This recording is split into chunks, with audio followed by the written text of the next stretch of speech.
Hello, everybody. Great to be. Everything. Yeah. Okay. Great to be learning with you on a Thursday, Yom Hamishi. Let's light up the darkness. Wow, really exciting.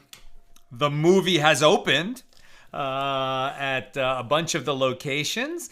A bunch of the AMC theaters had an early opening today, July 17th. So, wow. Voting is open at Rotten Tomatoes. If you'd like to vote there. Voting has been open at IMDb. And so many people gave the movie a 10 that they lowered our score. I think like they just discounted the 10s.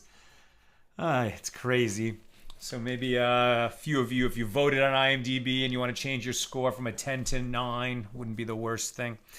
But at any rate, the official opening is tomorrow. That's when we get into all 78 locations. It's very exciting. A few more reviews came in today. Very positive, Baruch Hashem. And it's just exciting. I mean, it's just all day long. I started working not at my desk today, but at the dining table, just, because I just came in from morning prayers. I opened my computer. I had to quickly do something. And I never got away from the dining table all day except to come out here to the office. It's just one thing after another. People are curious. It's social videos, collabing with other influencers. Hillel Fuld did a beautiful piece about us. Had a nice conversation with him. It's actually, we've followed each other for a long time, but we actually met today. He's in Israel, and then he did a beautiful, beautiful post about me and about the movie, about our class. It was mentioned. What else was happening today? And then collabing with other actors on the movie. Looks like, we've agreed, but it just has to be finalized. That we're going to do a collab with Matisyahu on one of the promotional videos, one of the social videos that's going to come out on Sunday, where we tie sort of my training in Maganam to the rabbi's training in the movie. So just working on that. And it's just one thing after another, literally one thing after another. So I did, manage to prep the page lightly. I'll stumble through and do my best. But today's our class day is going to be very short. This is the kind of day where I would have definitely done a double daf, and it's good to get a little bit further ahead because things are coming up. But I just didn't have time, and I have to get back to the more stuff that we have to do now after our class. So it's going to be a short one today.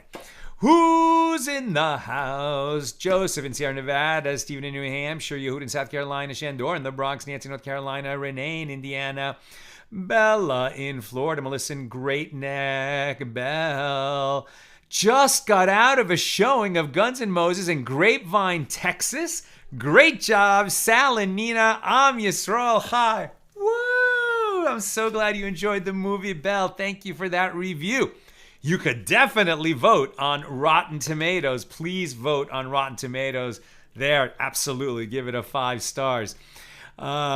Joseph in Ariel, Pennsylvania. Sam is looking forward to a second set of cities. Yep. So if we do well this opening weekend, then we can expand. Belle, was that a glimpse of Nina in the banquet scene? Yes, it was. Yes, it was. And I was a hardcore director editor. I was in that scene too, but I didn't work, so I cut myself out of the movie. But you can see me later. I don't know if I hope you stayed in the credits and saw that little, to talk about it in the comments. I don't want to give anything away. But that little bonus scene during the credits told in photographs, you could see me there. Michelle, could not be more thrilled for you both. Congrats. Sharon is going tomorrow afternoon in Pennsylvania. Woohoo! Karen in Northern California. Roger saying shalom. And over there on the YouTube side, Aoife in Florida. Chaim in Florida. Alan in New York City. Alan in New York City, the movie's playing at the Empire 25 in Times Square. Hope to get a report from you. And Roger is tuning in from Philadelphia. Movie's definitely, I don't know if we're in Philadelphia proper. We're definitely in Cherry Hill and one other neighborhood over there in that area. And 78 locations, and you can find out where they are, gunsandmosesmovie.com. Okay. It was one of the things that I was thinking to say as I was reading that, and it went clean out of my head. I'm doing the best I can. It's just so many things happening at once. For those who are interested, our star, Neil McDonough, who plays a very important character, kind of mentor to the rabbi in the movie, a sort of Obi-Wan Kenobi type of role. And Neil McDonough is a really incredible actor, big star. Just had a big movie earlier this year, The Last Rodeo, that's now streaming. But he's going to be on Fox and Friends tomorrow morning. Tune in at 8 a.m. He might not get on until about 8:30, but they might move a little earlier, a little later. But it's going to be the Fox and Friends at 8 a.m. Eastern, 5 a.m. Pacific. He's here. So the Fox truck is going to his house at 5 a.m. Before 5 a.m. to set up. Neil is a real trooper. But it's probably tune in at 8 a.m. East Coast, and he should be on by about 8:30.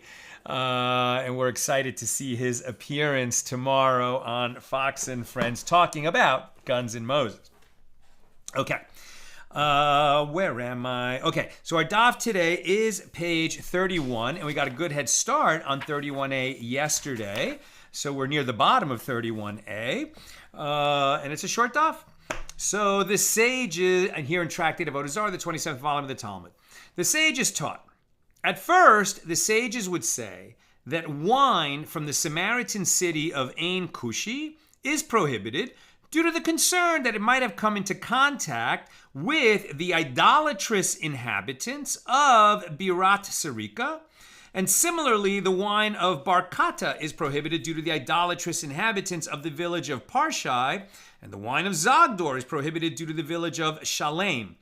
And subsequently, they retracted and began saying open barrels are prohibited, but sealed barrels are permitted. And again, why is wine prohibited? If it has been in the possession of an idolater, there's a chance that he used some of that wine in a ritual of idolatry as a libation to the false deity that he bows to when he's committing the sin of idolatry. And we don't want to have anything to do with that wine, or even any wine that has a possibility that it was used, some of it for idolatry, and so it becomes prohibited to a Jew, and in some cases, even if it's sealed. But here, where there's a doubt, it's just a possibility. It's not even that all the residents of these areas are idolatrous, just some. Maybe there's a lot of idolatry going on in that city or in that town, but not everybody. This is within the land of Israel.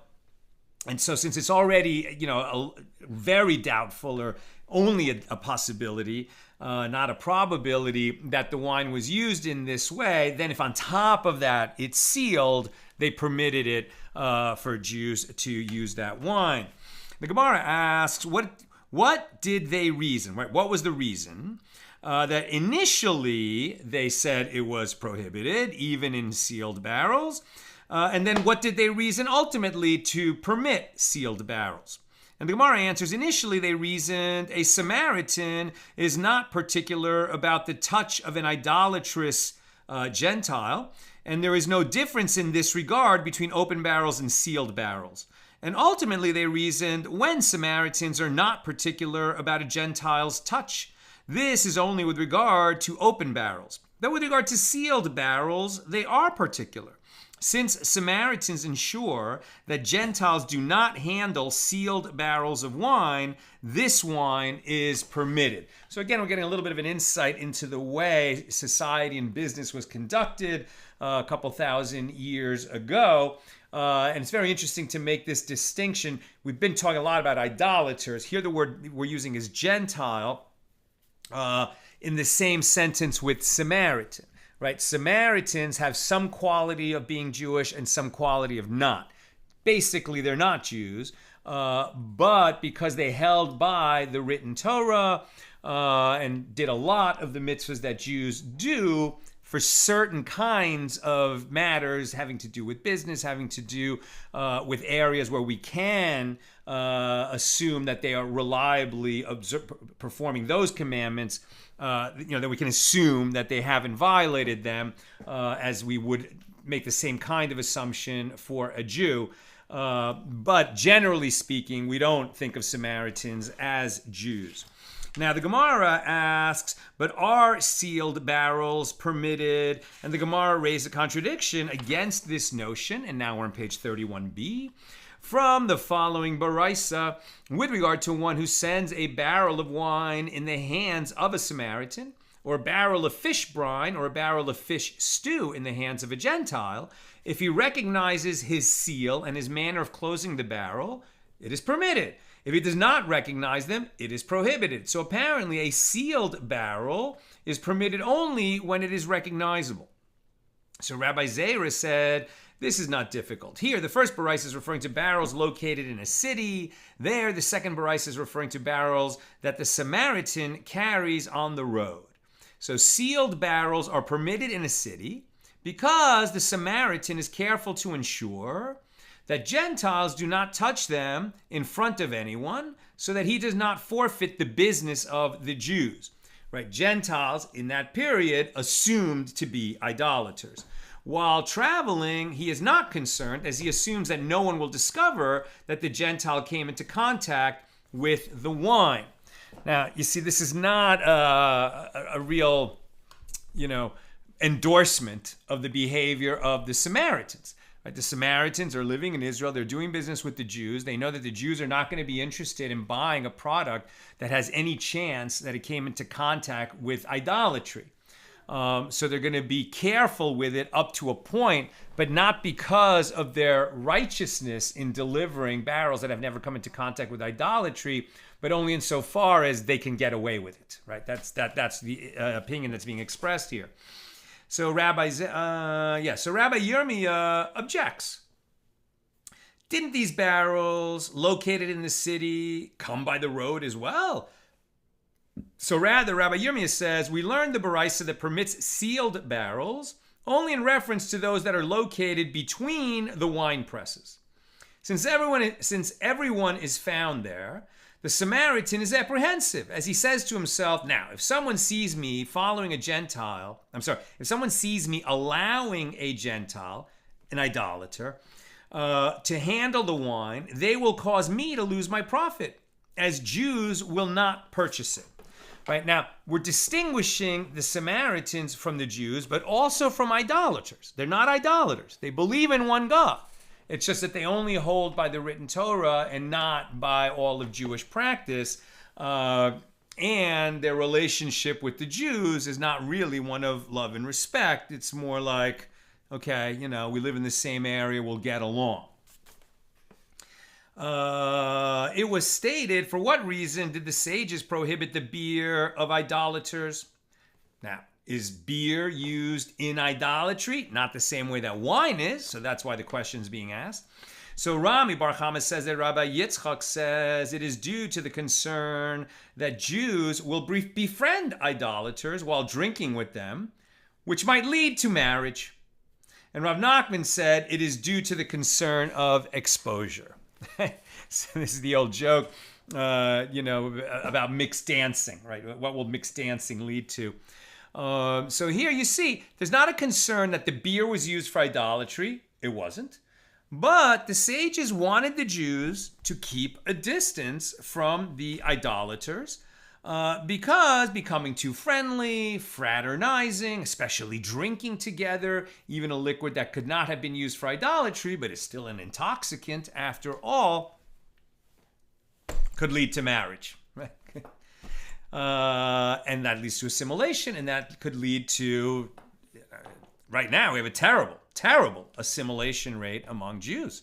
Young Jews, who are born Jewish and end up marrying non-Jews. So, and then the children of that, first of all, if a Jewish man marries a non-Jewish woman, according to Jewish law, their child is not a Jew unless that child converts and accepts Judaism as a convert.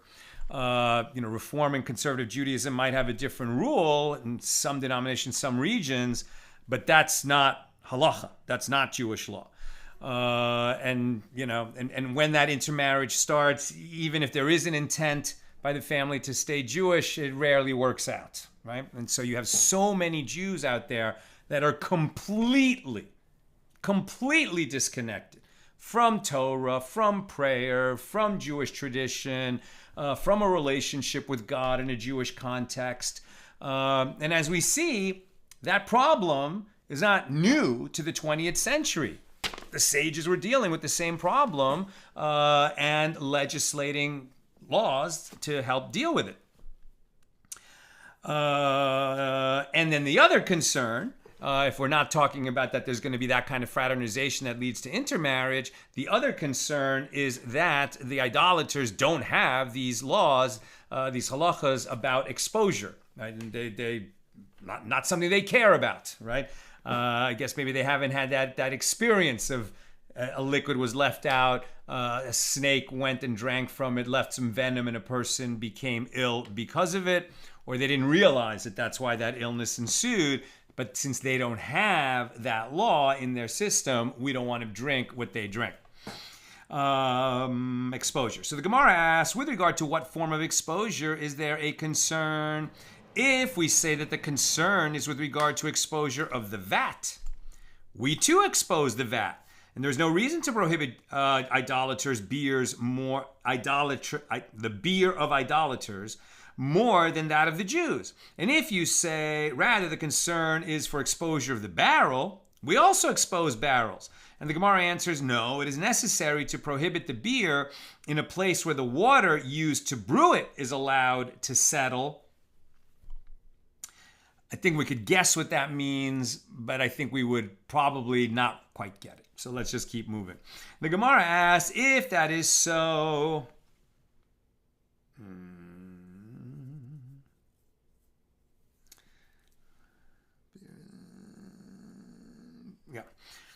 okay, well, I'll just read this about exposure of the vat. As long as beer is in the vat in which it is prepared, the concern about exposure does not apply because snakes would not drink from it. Snakes don't drink from a vat. And the commentaries note that the liquid must be uncovered while it is in the vat so that the fumes can be released during the beer making process, which I believe is called zymergy. Likewise, the beer must be left uncovered while it ferments in the barrels, and the reason for this leniency may be attributed to the principle derived from the verse in Psalms 116, the Lord preserves the simple. These are common practices necessary to do. Alternatively, it is because snakes do not approach the liquid in these states, notwithstanding the fact that it is uncovered, right? It's not an absolute prohibition on, drinking liquid that was left uncovered. There are certain circumstances, Are we not permitted to drink from a lake that's fresh water, that's drinkable? Of course we can, even though the lake is uncovered. It depends on the circumstances a little bit. But definitely water left in a glass on a table, unguarded, unattended, we would have this prohibition because of exposure.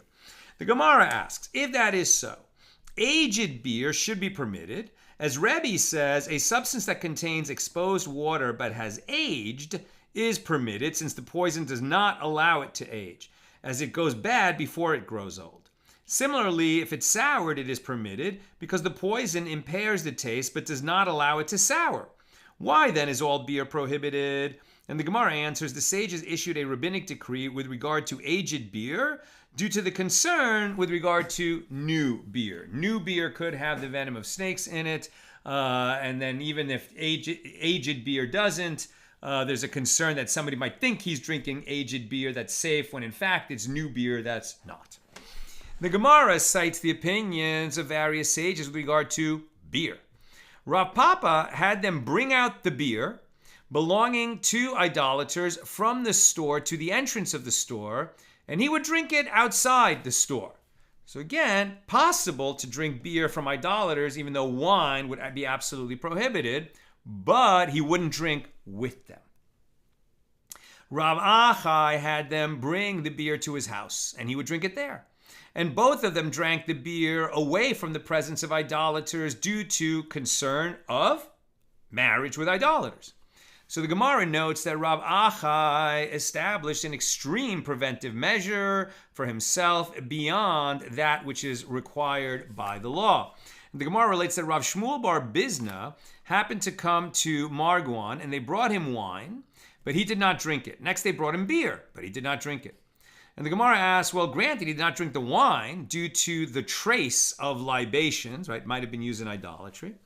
But due to what reason did he refrain from drinking beer? It was due to concern for the trace of a trace, i.e. he did not drink beer due to the concern about drinking wine. And Rav says this Aramean beer is permitted, but my son Chia does not drink from it. And the Gemara asks, whichever way you look at this matter, Rav's statement is difficult. If the beer is permitted, then it is permitted to everyone, and there's no reason for his son to refrain from drinking it. And if it is prohibited, then it is prohibited to everyone, and why would Rav say that it is permitted? So the Gemara explains, rather, Rav holds that the prohibition is due to exposure, but the bitterness of the hops in the beer goes and impairs the snake's venom, so that it is safe for an average person to drink. But a person of weak constitution is weakened further by the impaired venom. And Rav was saying, in the case of my son Chia, since he is weak, he does not drink from it. Shmuel says, all creeping animals possess venom. That of a snake kills, whereas the venom of other creeping animals does not kill. Shmuel said to Chia bar Rava, son of a lion, come and I will say to you a superior matter that your father Rav said. This is what your father said. These Arameans are swollen because they drink exposed liquids, but they did not die from doing so because they eat repugnant creatures and creeping animals, which heat their bodies and thereby render them less susceptible to the venom. It's like they've built up a tolerance by eating this other stuff that we don't eat. Rav Yosef says, and now we're on page 32a, the vinegar made of Aramean beer is prohibited as they mix into it yeast of wine used for a libation to idolatry. And Rav Ashi said, but vinegar from a storeroom is permitted, since if another substance is mixed with it, it would spoil over time. The Mishnah teaches, and Hadrianic earthenware is prohibited. And the Gemara asks, what is Hadrianic earthenware? So Rav Yehuda says that Shmuel says it is earthenware of the Emperor Hadrian. When Rav Dimi came, he said there was an expanse of virgin soil that no man had ever tilled before, and Hadrian tilled it and planted grapevines in it, which yielded wine of the highest quality. They placed this wine in white jugs, and the jugs absorbed the wine. And they would break the jugs into shards and carry the shards with them. And anywhere that they stopped, they soaked these shards in water, and they drank the water. So the Gemara notes that Rabbi Yehoshua ben Levi says, and our first-rate wine is like the wine produced by the third usage of their Hadrianic earthenware. Right? So the point is that this earthenware, these clay vessels in which they stored wine or drank wine, absorbed some of that wine into it. And so that's why we would never use this kind of vessel that had come into contact with the wine of idolaters, which may have been used in idolatry. A dilemma was raised before the sages. What is the law if one wishes to use such shards to support the legs of a bed with them? Right? There's a possibility that these shards of pottery absorb wine of idolatry. So that's why we certainly can't drink it, nor should we be able to benefit from it by selling it. Can we benefit from it like just using it as, to hold up one leg of a bed so that the bed doesn't rock? Like nothing more than like a rock. Is one who desires a prohibited item's continued existence in order to use it for another matter, i.e. not for the prohibited purpose, permitted to use it, or is that prohibited from doing so? In this case, no benefit whatsoever is derived from the wine that is absorbed within the shards, but the shards themselves are being used to support the bed. So is this permitted?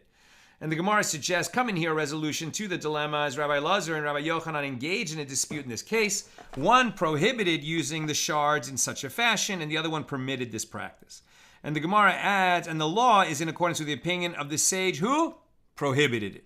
You can't have shards, even if they're being used like rocks, that have absorbed wine that may have been used in idolatry. You have to distance yourself from idolatry in an absolute manner. And the Gemara, I'm almost done. Questions or comments, please get them in now.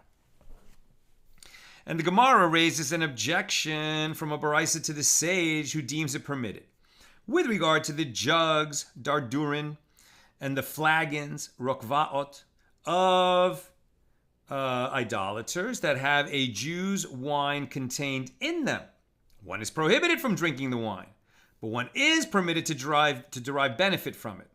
And the Gemara notes that Shimon ben Guda testified before the son of Rabban Gamliel with regard to Rabban Gamliel that he drank from it in Akko, but the sages did not concede to the ramifications of his testimony. Right? They didn't have a clear ruling apparently, but they said, well, one of the greatest sages, or the greatest sage of the generation, did this practice, so it must be permitted. So if we think that it's prohibited, we should revise our ruling based on the observation by witnesses that a great sage did this. But they're going to say, well, what did they really see? Where did they see it? What was going on? Just because he did it this one time in a way that seems to contradict where the law is, we're not going to change the law. So concerning wineskins that belong to idolaters, Rabban Shimon ben Gamliel says in the name of Rabbi Yehoshua ben Kefuse, it is prohibited to fashion from them items such as blankets to cover a donkey, as one derives benefit from them. And the Gemara explains the objection. And here, in the case of wineskins used as donkey covers, he desires its continued existence for another matter. And yet the Baraisa teaches that it is prohibited to use it for this purpose. Right? We're not getting any value out of the fact that it contained idolatrous wine in it.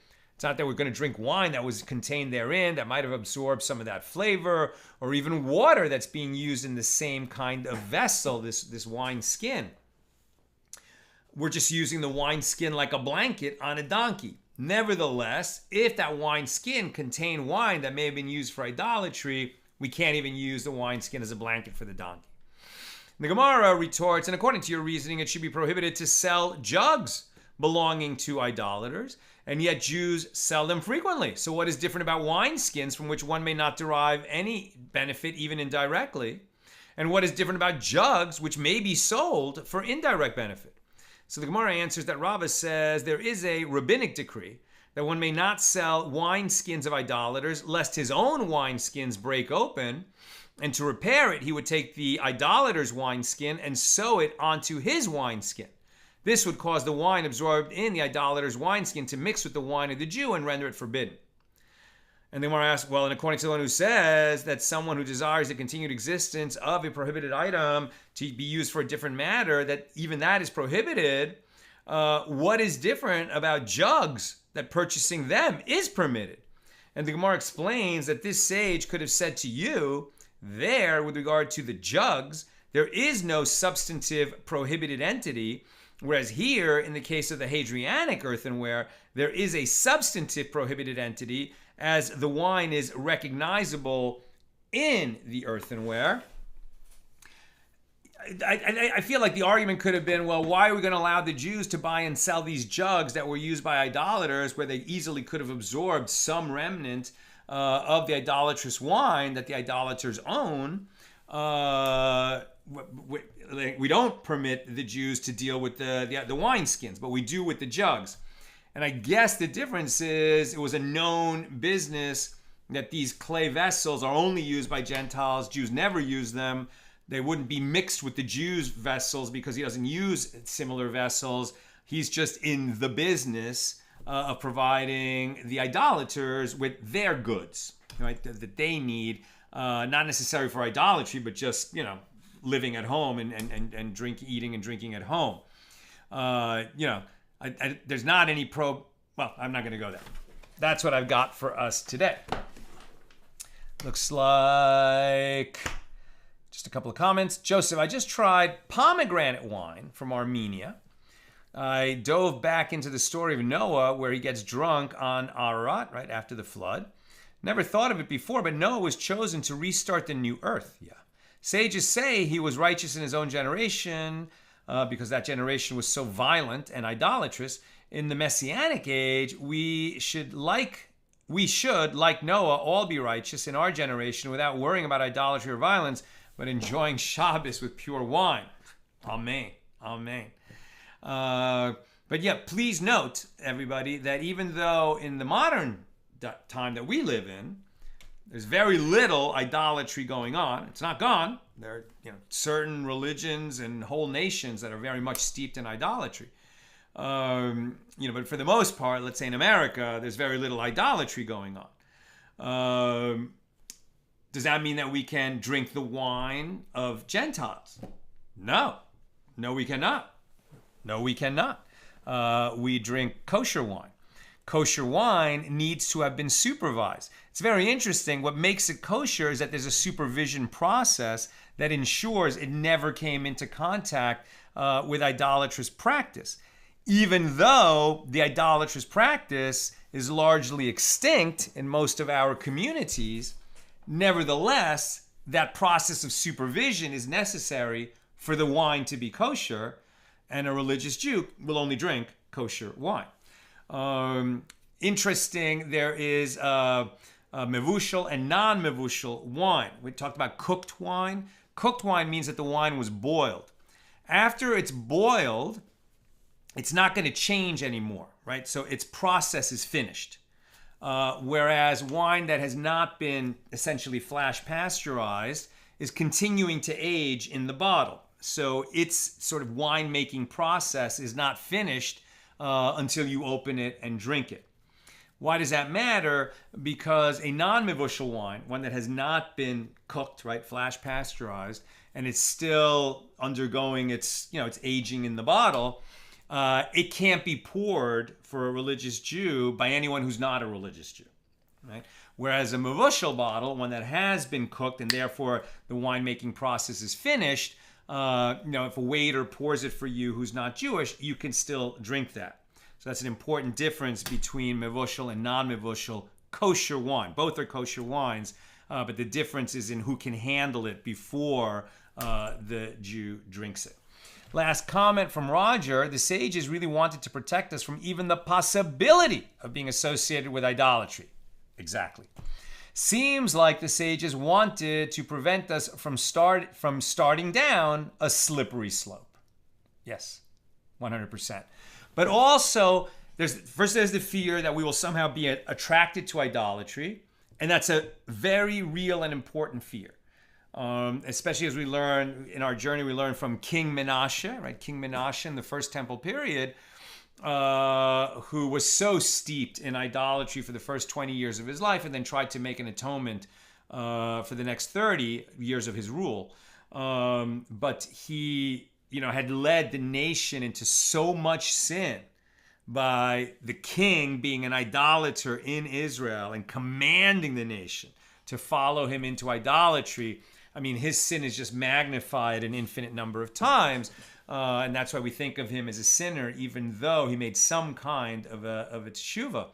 But we learn from him, it says in the Gemara, that if you think that he came in a dream to one of the sages 1,000 years later, and the sages was kind of mocking Menashe from the perspective, I can't believe that this guy who lived so much closer to the revelation of Torah at Mount Sinai, in a time when the temple was standing, and yet he chased after idolatry. What a fool. And then Menashe came to him in a dream and said, if you had lived in the age when I lived, you would have not walked but run toward idolatry.